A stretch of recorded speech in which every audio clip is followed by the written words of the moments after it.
प्यारी साथ संगत जी, राधा स्वामी जी। संगत जी, आज की ये वीडियो साधारण नहीं है, क्योंकि आज हम उस रहस्य के बारे में बात करने जा रहे हैं जिसके बारे में बहुत कम लोग जानते हैं। लेकिन जो लोग जानते हैं उनका जीवन पूरी तरह बदल जाता है। और वह रहस्य जुड़ा है रात के उस समय से जिसे संत महापुरुष ने सबसे शक्तिशाली समय बताया गया है। जी हाँ संगत जी, आज हम बात करेंगे कि रात 3 बजे सिमरन करने वालों के साथ आखिर ऐसा क्या होता है कि सदगुरु खुद उन पर मेहर करने लगते हैं। क्यों इस समय को इतना विशेष माना गया है और क्यों हजूर जी ने अपने अनुभव में इस समय का इतना बड़ा महत्व बताया है। संगत जी, आगे बढ़ने से पहले आप जी से विनती है कि हमारे चैनल को सब्सक्राइब जरूर करें, कमेंट में राधा स्वामी और अपने शहर का नाम जरूर लिखें। संगत जी, अगर आपने कभी गौर किया हो तो रात 3 बजे का समय बाकी समय से बिल्कुल अलग होता है। उस समय पूरी दुनिया लगभग शांत होती है, लोगों का शोर खत्म हो जाता है, वातावरण स्थिर हो जाता है और उसी समय एक ऐसी सूक्ष्म शक्ति सक्रिय होती है जिसे सामान्य लोग महसूस नहीं कर पाते। लेकिन जो साधक सच्चे मन से सिमरन करते हैं वे धीरे धीरे उस शक्ति को अनुभव करने लगते हैं। अब यहाँ एक बहुत बड़ा प्रश्न उठता है कि आखिर रात 3 बजे में ऐसा क्या खास है? क्या ये केवल एक समय है या इसके पीछे कोई गहरा आध्यात्मिक रहस्य छिपा हुआ है? संगत जी, संत महापुरुषों ने हमेशा अमृतवेले का महत्व बताया है, क्योंकि यह वह समय होता है जब मन सबसे कमजोर होता है और आत्मा सबसे ज्यादा जागृत होने की स्थिति में होती है।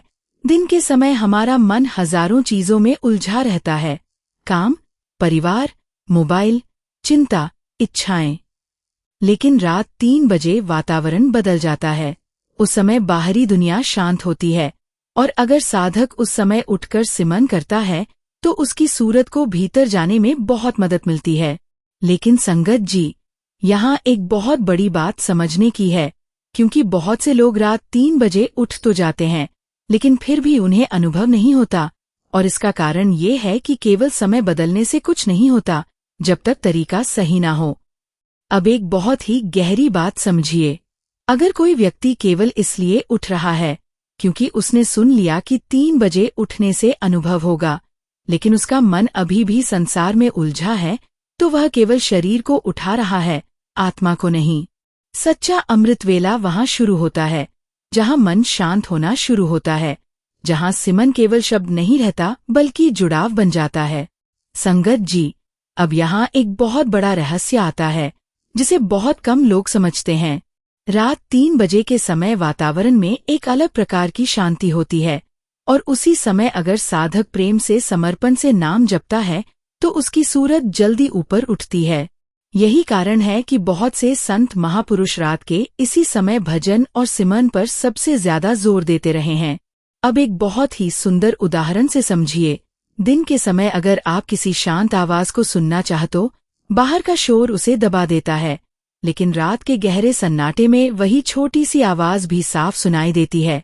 ठीक इसी तरह शब्द की धुन हर समय चल रही होती है, लेकिन दिन भर का मानसिक शोर हमें उसे महसूस नहीं करने देता। और रात 3 बजे जब वातावरण शांत होता है तब साधक के लिए उस धुन से जुड़ना आसान हो जाता है। संगत जी, लेकिन यहाँ भी एक बहुत बड़ी गलती होती है, क्योंकि बहुत से लोग रात 3 बजे उठते हैं लेकिन उनका मन मजबूरी में होता है, शरीर थका हुआ होता है और वे केवल समय पूरा कर रहे होते हैं। और यही कारण है कि वे कुछ समय बाद निराश हो जाते हैं और कहते हैं कि हमें कुछ अनुभव नहीं हुआ। लेकिन संगत जी, सच्चाई ये है कि अनुभव समय से नहीं बल्कि जुड़ाव से होता है। अगर आपका ख्याल सच में नाम में जुड़ गया तो थोड़ा समय भी बहुत प्रभावी हो सकता है, और अगर ख्याल नहीं जुड़ा तो घंटों बैठना भी केवल समय बर्बाद करना बन जाता है। अब यहाँ हुजूर जी की एक बहुत गहरी बात समझने योग्य है। उन्होंने कहा कि सच्चा सिमरन वह नहीं जो केवल जीभ से हो, बल्कि सच्चा सिमरन वह जिसमें सूरत नाम के साथ जुड़ जाए। और जब यह जुड़ाव रात के शांत समय में होता है तो उसका प्रभाव कई गुना बढ़ जाता है। संगत जी, अब सोचिए जब पूरी दुनिया सो रही होती है और उस समय कोई साधक अपने सद्गुरु को याद करते हुए बैठता है तो वह क्षण कितना पवित्र होता होगा। यही कारण है कि बहुत से साधकों ने अपने अनुभव में बताया कि उन्हें पहली बार गहरी शांति, भीतर की रोशनी या सद्गुरु की उपस्थिति का एहसास अमृत वेले में ही हुआ। लेकिन संगत जी, यहाँ एक बहुत बड़ा ट्विस्ट आता है, क्योंकि बहुत से लोग ये सुनकर केवल 3 बजे उठना शुरू कर देते हैं, लेकिन फिर भी उन्हें कुछ नहीं मिलता। और इसका कारण इतना सूक्ष्म है कि 90% लोग उसे समझ ही नहीं पाते, क्योंकि रात 3 बजे का असली रहस्य केवल समय में नहीं, बल्कि उस अवस्था में छिपा है जिसमें साधक उस समय बैठता है। अगर मन में दिखावा है, जल्दी है, अनुभव पाने की लालसा है, तो साधना गहरी नहीं जाएगी। लेकिन अगर प्रेम है, समर्पण है, तड़प है, तो वही समय चमत्कार बन जाता है। संगत जी, और अभी सबसे बड़ा रहस्य बाकी है, क्योंकि बहुत से लोग ये नहीं जानते कि रात 3 बजे सिमरन करते समय मन सबसे ज्यादा कौन सी गलती करता है, और वही गलती साधक को अनुभव से दूर कर देती है। इसलिए अगर आप सच में जानना चाहते हैं कि अमृतवेले का सही तरीका क्या है, उस समय सिमरन कैसे करना चाहिए, और क्यों कुछ लोगों को उसी समय सद्गुरु की मेहर महसूस होने लगती है, तो अगले भाग को जरूर सुनिए, क्योंकि वहीं से ये सबसे गहरा रहस्य खुलने वाला है। संगत जी, पिछले भाग में हमने समझा कि रात 3 बजे का समय साधारण समय नहीं है, बल्कि ये वह समय है जब वातावरण सबसे शांत होता है, मन अपेक्षाकृत कमजोर होता है और सूरज को भीतर जाने में सबसे ज्यादा सहायता मिलती है। लेकिन अब हम उस गहराई में उतरने जा रहे हैं जहां असली रहस्य छिपा हुआ है, क्योंकि बहुत से लोग अमृतवेले में उठते तो हैं, लेकिन फिर भी उन्हें वह अनुभव नहीं होता जिसकी वे उम्मीद करते हैं। संगत जी, अब जरा अपने जीवन का एक सच्चा दृश्य देखिए। आपने कई बार संकल्प लिया होगा कि आज से रोज 3 बजे उठेंगे, भजन करेंगे, सिमरन करेंगे। लेकिन कुछ दिन बाद या तो नींद भारी हो जाती है, या मन बहाने बनाने लगता है, या बैठने के बाद भी ध्यान नहीं लगता, और फिर धीरे धीरे वह उत्साह खत्म हो जाता है। अब यहाँ एक बहुत महत्वपूर्ण प्रश्न उठता है कि आखिर ऐसा क्यों होता है? अगर यह समय इतना शक्तिशाली है, तो फिर साधक टिक क्यों नहीं पाता? संगत जी, इसका कारण केवल आलस्य नहीं है, बल्कि इसका कारण मन की सबसे पुरानी आदत है, क्योंकि मन नहीं चाहता कि सूरज भीतर जाए। मन हमेशा बाहर की दुनिया में उलझे रहना चाहता है। दिन के समय मन को बहुत सारे खिलौने मिल जाते हैं, मोबाइल, बातचीत, काम, मनोरंजन, लेकिन रात 3 बजे जब सब कुछ शांत होता है, तब मन को डर लगता है, क्योंकि उस समय उसे भीतर की ओर जाना पड़ता है। और यही कारण है कि अमृतवेले में बैठते ही सबसे ज्यादा विचार आते हैं, सबसे ज्यादा नींद आती है और सबसे ज्यादा बेचैनी महसूस होती है। संगत जी, बहुत से लोग यही समझ लेते हैं कि शायद ये समय उनके लिए नहीं है, लेकिन सच्चाई ये है कि यही संघर्ष इस बात का संकेत है कि आप सही दिशा में जा रहे हैं। अब एक बहुत ही गहरी बात समझिए। जब कोई साधक पहली बार सच्चे मन से अमृतवेले में बैठना शुरू करता है, तो शुरुआत में मन बहुत विरोध करता है, क्योंकि वर्षों से वह बाहर भागने का आदी रहा है। लेकिन अगर साधक धैर्य रखे, प्रेम से नाम जपे और निरंतरता बनाए रखे, तो धीरे धीरे वही मन शांत होना शुरू हो जाता है। संगत जी, यही वह जगह है जहां 90% लोग हार मान लेते हैं, क्योंकि वे जल्दी परिणाम चाहते हैं। वे सोचते हैं कि कुछ दिनों में अनुभव हो जाएगा, कुछ दिखाई देगा, लेकिन जब ऐसा नहीं होता तो वे निराश हो जाते हैं। लेकिन संगत जी, अमृतवेला कोई जादू नहीं है कि एक दिन बैठे और सब बदल गया। ये एक प्रक्रिया है जिसमें धीरे धीरे सूरज को भीतर मोड़ा जाता है। अब एक बहुत सुंदर उदाहरण से समझिए। अगर कोई कमरा वर्षों से बंद हो, तो उसमें अंधेरा और धूल जमा हो जाती है। अब अगर आप अचानक दरवाजा खोल दें, तो तुरंत सब साफ नहीं हो जाता। धीरे धीरे रोशनी अंदर आती है और सफाई शुरू होती है। ठीक इसी तरह हमारा मन वर्षों से संसार में उलझा हुआ है, और जब हम अमृतवेले में बैठते हैं, तो धीरे धीरे भीतर की सफाई शुरू होती है। संगत जी, लेकिन यहाँ सबसे बड़ा भेद क्या है? वह यह है कि रात 3 बजे केवल शरीर से उठना पर्याप्त नहीं है, बल्कि चेतना से जागना जरूरी है। बहुत से लोग शरीर से तो उठ जाते हैं, लेकिन उनका मन अभी भी नींद में होता है। वे केवल मजबूरी में बैठे होते हैं, और यही कारण है कि उन्हें जुड़ाव महसूस नहीं होता। सच्चा अमृत वेला वहाँ शुरू होता है जहाँ भीतर तड़प होती है, जहाँ प्रेम होता है, जहाँ साधक केवल अनुभव के लिए नहीं बल्कि सद्गुरु से जुड़ने के लिए बैठता है। संगत जी, अब यहाँ एक बहुत ही गहरी बात आती है जिसे बहुत कम लोग समझते हैं। रात 3 बजे के समय वातावरण में सूक्ष्म तरंगें बहुत शांत होती है और उसी कारण सूरज जल्दी स्थिर होने लगती है। यही कारण है कि बहुत से साधकों ने बताया कि दिन भर ध्यान न लगने के बाद भी अमृत वेले में बैठते ही भीतर अलग शांति महसूस होने लगती है। लेकिन संगत जी, यहाँ भी एक बहुत बड़ी गलती होती है।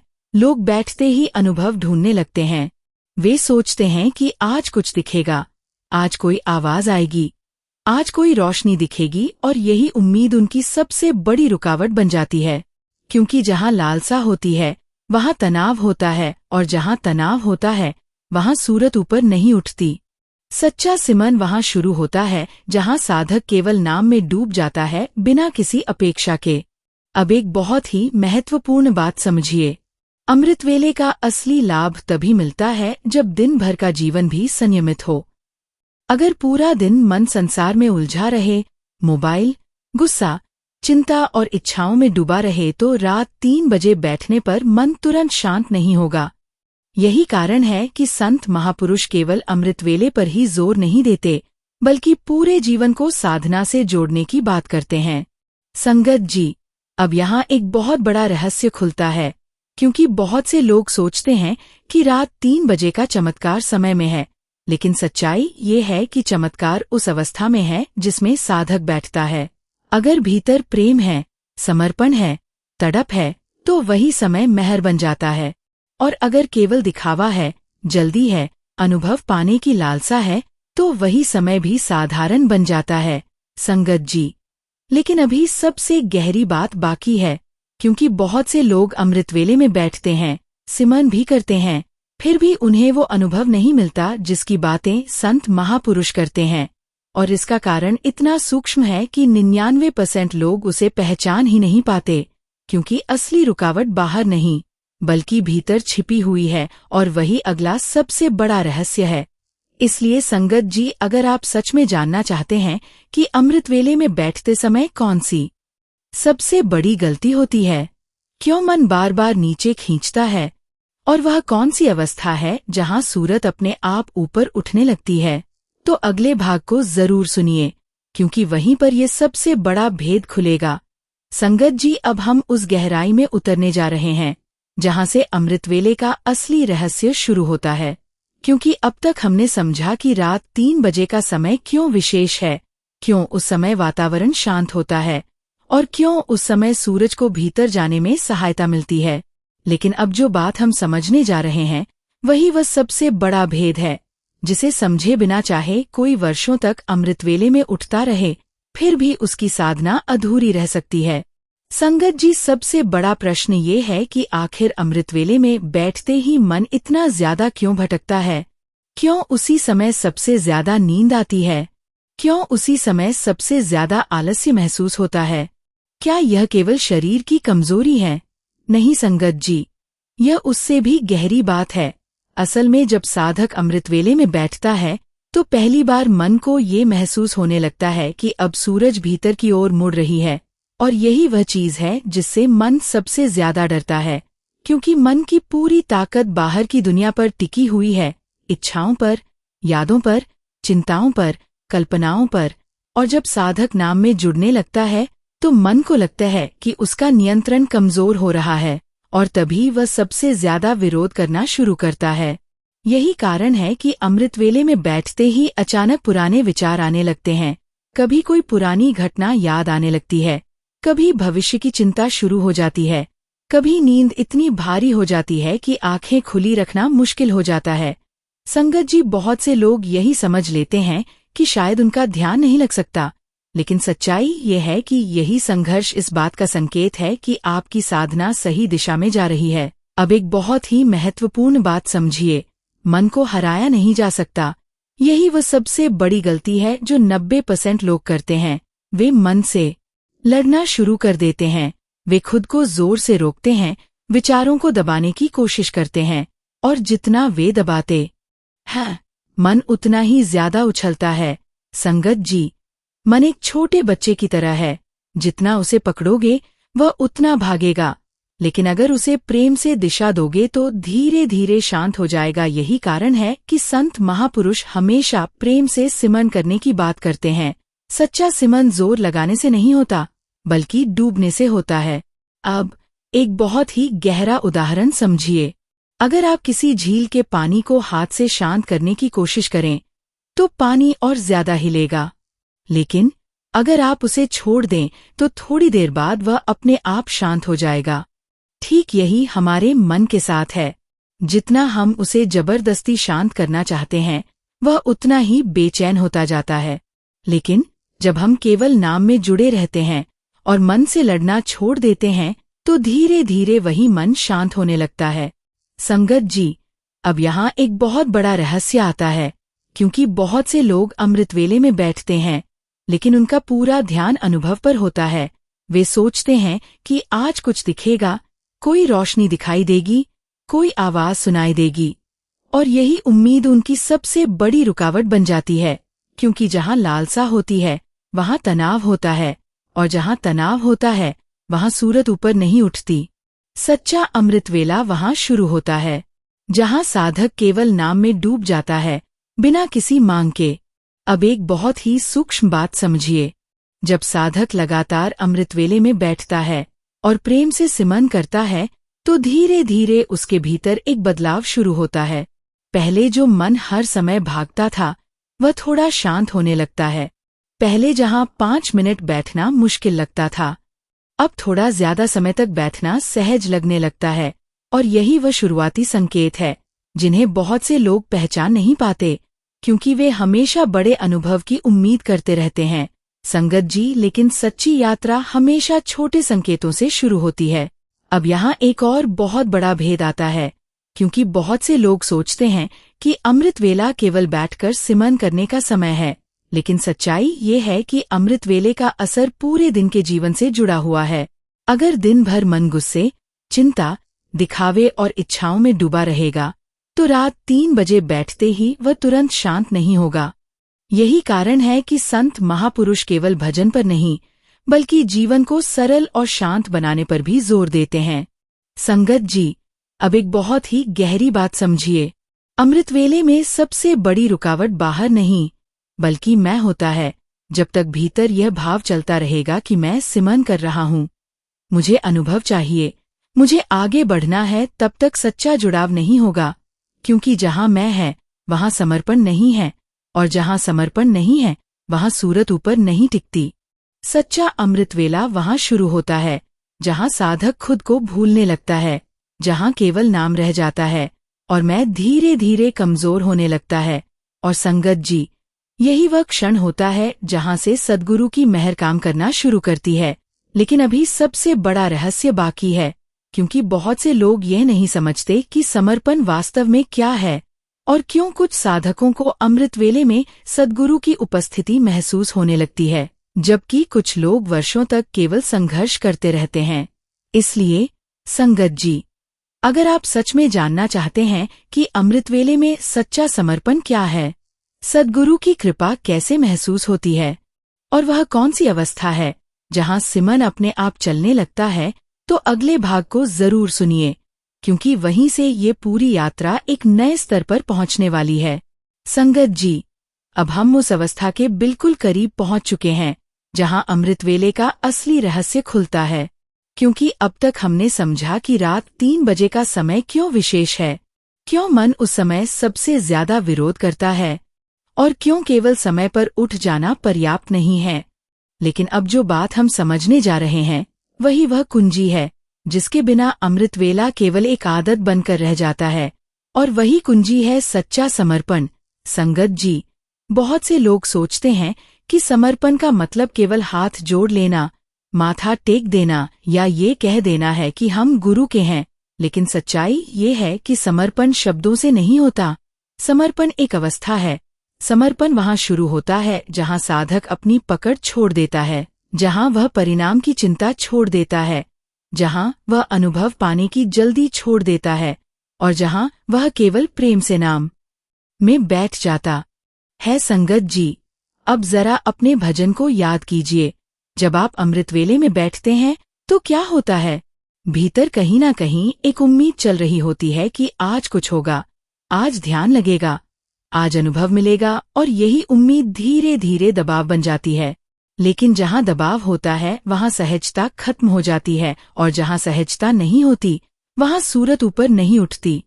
यही कारण है कि बहुत से लोग सालों तक अमृतवेले में बैठते हैं, लेकिन फिर भी भीतर गहराई नहीं बनती, क्योंकि वे नाम में डूब नहीं रहे होते, बल्कि अनुभव को पकड़ने की कोशिश कर रहे होते हैं। संगत जी, अब एक बहुत ही गहरी बात समझिए। सच्चा सिमन वहाँ शुरू होता है जहाँ साधक अनुभव की मांग भी छोड़ देता है, जहाँ वह केवल इस प्रेम में बैठता है कि मुझे अपने सद्गुरु को याद करना है, चाहे कुछ मिले या ना मिले। और यही वह अवस्था है जहाँ से महर शुरू होती है। अब एक बहुत सुंदर उदाहरण से समझिए।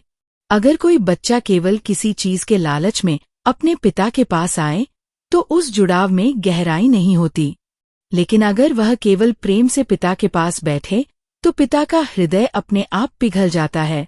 ठीक इसी तरह जब साधक केवल अनुभव के लिए बैठता है तो भीतर तनाव रहता है, लेकिन जब वह प्रेम से बैठता है तो सद्गुरु की महर अपने आप खींचने लगती है। संगत जी, यही वह भेद है जिसे बहुत कम लोग समझ पाते हैं। अब यहाँ एक बहुत ही सूक्ष्म अनुभव आता है। जब साधक लगातार प्रेम से अमृतवेले में बैठता है तो धीरे धीरे उसके भीतर एक अलग शांति उतरने लगती है। पहले जहाँ बैठते ही बेचैनी होती थी, अब भीतर स्थिरता महसूस होने लगती है। पहले जहाँ मन हर समय भागता था, अब थोड़ी देर के लिए शांत होने लगता है। और यही वह शुरुआती संकेत है कि सूरत धीरे धीरे भीतर मुड़ रही है। लेकिन संगत जी, यहाँ भी एक बहुत बड़ी गलती होती है। लोग इन छोटे अनुभवों को महत्व नहीं देते, क्योंकि वे किसी बड़े चमत्कार की उम्मीद करते हैं, जबकि सच्ची साधना हमेशा धीरे धीरे गहराती है। अब एक बहुत ही गहरी बात समझिए। अमृतवेले का असली चमत्कार किसी रोशनी या आवाज में नहीं, बल्कि उस बदलाव में है जो धीरे धीरे आपके जीवन में आने लगता है। आपका गुस्सा कम होने लगता है, मन थोड़ा शांत रहने लगता है, दुनिया की चीजों का प्रभाव थोड़ा कम होने लगता है, और भीतर एक अजीब सी स्थिरता आने लगती है। संगत जी, यही असली महर है, क्योंकि जब सूरज ऊपर उठने लगती है तो सबसे पहले जीवन बदलता है। अब एक और बहुत ही गहरा रहस्य समझिए। जब साधक का समर्पण सच्चा होने लगता है तो धीरे धीरे उसे भीतर सद्गुरु की उपस्थिति महसूस होने लगती है। ये जरूरी नहीं कि हर किसी को कोई रूप दिखाई दे, लेकिन कई बार ऐसा महसूस होता है जैसे कोई भीतर संभाल रहा है, मार्गदर्शन कर रहा है, साथ चल रहा है। और यही वह अवस्था है जहाँ साधक अकेला महसूस करना बंद कर देता है। संगत जी, यही कारण है कि बहुत से महापुरुषों ने कहा कि अमृतवेला केवल साधना का समय नहीं, बल्कि मिलन का समय है। लेकिन यह मिलन वहाँ होता है जहाँ मैं कमजोर हो जाता है। जब तक भीतर यह भाव रहेगा कि मैं कर रहा हूँ, मुझे पाना है, तब तक दूरी बनी रहेगी। लेकिन जैसे ही साधक खुद को छोड़ना शुरू करता है, वैसे ही महर का अनुभव बढ़ने लगता है। अब यहाँ एक बहुत ही महत्वपूर्ण बात समझिए। अमृतवेली की साधना में निरंतरता सबसे जरूरी है। बहुत से लोग कुछ दिन उत्साह में उठते हैं, फिर छोड़ देते हैं, लेकिन सच्चा परिवर्तन लगातार अभ्यास से आता है। जैसे पानी की बूंदें धीरे धीरे पत्थर को काट देती है, वैसे ही रोज का प्रेम से किया गया सिमरन धीरे धीरे मन की परतों को हटाने लगता है।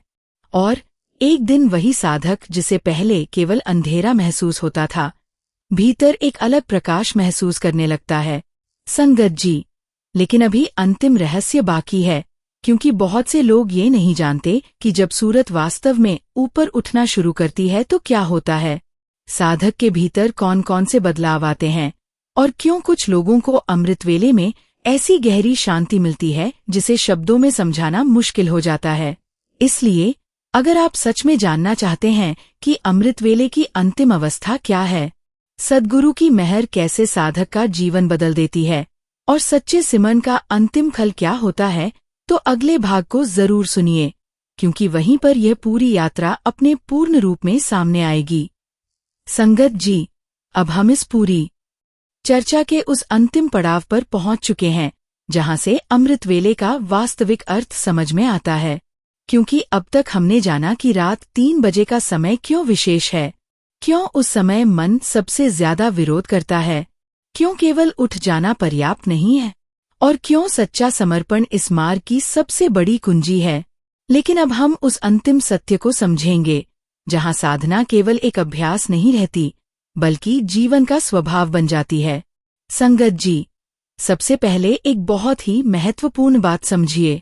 जब साधक लगातार प्रेम से, समर्पण से और निरंतरता के साथ अमृत वेले में बैठना शुरू करता है तो धीरे धीरे उसके भीतर एक बहुत बड़ा परिवर्तन शुरू होता है। यह परिवर्तन अचानक नहीं होता बल्कि धीरे धीरे होता है, और यही कारण है कि बहुत से लोग शुरुआत में उसे पहचान नहीं पाते। पहले साधक को केवल थोड़ी शांति महसूस होती है, फिर धीरे धीरे मन का शोर कम होने लगता है, फिर ऐसा लगता है जैसे भीतर कोई स्थिरता बन रही है, और फिर एक समय ऐसा आता है जब सिमरन केवल बैठने तक सीमित नहीं रहता बल्कि पूरे दिन भीतर चलता रहता है। संगत जी, यही वह अवस्था है जहां सच्चा अमृतवेला शुरू होता है। अब एक बहुत ही गहरी बात समझिए। जब सूरत वास्तव में ऊपर उठना शुरू करती है तो साधक के भीतर कई सूक्ष्म बदलाव आने लगते हैं। पहले जहां दुनिया की छोटी छोटी बातें परेशान करती थी, अब उनका असर कम होने लगता है। पहले जहां मन हर समय बेचैन रहता था, अब भीतर एक अजीब सी शांति रहने लगती है। और सबसे बड़ी बात, साधक को धीरे धीरे ये महसूस होने लगता है कि वह केवल शरीर नहीं है बल्कि एक चेतना है। संगत जी, यही वह अनुभव है जहां से वास्तविक आध्यात्मिक यात्रा शुरू होती है। अब एक बहुत ही सूक्ष्म अवस्था आती है जब साधक अमृतवेले में बैठता है और कुछ समय बाद उसे ऐसा महसूस होने लगता है जैसे शरीर का एहसास कम हो रहा है, जैसे हाथ पांव हल्के हो गए हो, जैसे भीतर कोई खिंचाव ऊपर की ओर हो रहा हो। और यही वह क्षण होता है जहां बहुत से लोग डर जाते हैं, लेकिन संगत जी, यही वह दरवाजा है जहां से सूरत ऊपर जाना शुरू करती है। इसलिए यहां डरना नहीं है बल्कि शांत रहना है और प्रेम से नाम में जुड़े रहना है। अब जैसे जैसे ये अवस्था गहरी होती है, साधक को कभी कभी भीतर रोशनी की हल्की झलक, कभी कोई सूक्ष्म ध्वनि और कभी इतनी गहरी शांति महसूस होती है कि शब्द छोटे पड़ जाते हैं। लेकिन संगत जी, यहाँ एक बहुत जरूरी बात समझनी है कि यह अनुभव मंजिल नहीं है, ये केवल संकेत है कि आपकी दिशा सही है। बहुत से लोग यही गलती कर देते हैं, वे अनुभवों को पकड़ने लगते हैं और वहीं रुक जाते हैं, जबकि सच्ची मंजिल उससे भी आगे है, जहां सूरत शब्द में स्थिर हो जाती है, जहां साधक को भीतर सद्गुरु की उपस्थिति महसूस होने लगती है। संगत जी, अब यहाँ वह सबसे सुंदर रहस्य आता है जिसके कारण संत महापुरुष अमृतवेले पर इतना जोर देते हैं। जब साधक लगातार प्रेम से अमृतवेले में बैठता है तो धीरे धीरे उसके भीतर सद्गुरु के प्रति ऐसा जुड़ाव बनने लगता है कि उसे महसूस होने लगता है जैसे वह अकेला नहीं है। कभी कभी ऐसा लगता है जैसे कोई भीतर संभाल रहा है, मार्गदर्शन कर रहा है। और यही वह अवस्था है जिसे कई साधकों ने सद्गुरु की मेहर कहा। ये जरूरी नहीं कि हर किसी को कोई रूप दिखाई दे, लेकिन भीतर की शांति, सुरक्षा और प्रेम का अनुभव इतना गहरा हो जाता है कि साधक का पूरा जीवन बदलने लगता है। संगत जी, अब इस पूरी यात्रा का सार समझिए। रात 3 बजे का असली रहस्य समय में नहीं बल्कि उस जुड़ाव में है जो उस समय बन सकता है। अगर साधक केवल मजबूरी में उठेगा तो वह थक जाएगा, लेकिन अगर वह प्रेम से उठेगा, तड़प से उठेगा और समर्पण से बैठेगा तो वही समय उसकी पूरी जिंदगी बदल सकता है। अब एक बहुत ही महत्वपूर्ण बात, इस मार्ग पर सबसे जरूरी चीज निरंतरता है। बहुत से लोग कुछ दिन उत्साह में उठते हैं, फिर छोड़ देते हैं, लेकिन सच्चा परिवर्तन धीरे धीरे आता है। जैसे बीज को रोज पानी देने से ही पेड़ बनता है, वैसे ही रोज का सच्चा सिमरन धीरे धीरे सूरत को ऊपर उठाता है। संगत जी, इसलिए अगर आपको अभी तक कोई बड़ा अनुभव नहीं हुआ तो निराश मत होइए। हो सकता है भीतर काम शुरू हो चुका हो और आपको अभी उसका एहसास ना हो। क्योंकि सद्गुरु की मेहर बहुत सूक्ष्म तरीके से काम करती है और जब समय आता है तो साधक खुद महसूस करने लगता है कि उसका जीवन बदल रहा है। तो आज से एक नया संकल्प लीजिए कि अब अमृत वेला केवल एक आदत नहीं रहेगा, बल्कि गुरु से मिलने का समय बनेगा। अब हम केवल उठेंगे नहीं, बल्कि प्रेम से उठेंगे। अब हम केवल नाम नहीं जपेंगे, बल्कि उसमें डूबने की कोशिश करेंगे। और फिर देखिए कैसे धीरे धीरे भीतर की राह खुलने लगती है। संगत जी, अगर ये बात आपके दिल को छू गई हो तो इसे अपने तक सीमित मत रखिए। इसे आगे जरूर शेयर कीजिए, क्योंकि हो सकता है किसी और की जिंदगी भी इसे एक समझ से बदल जाए। और अंत में बस यही अरदास कि सद्गुरु हम सबको अमृत वेले में उठने की शक्ति दें, सच्चा सिमरन करने की समझ दें और अपने चरणों में जोड़ लें। राधा स्वामी।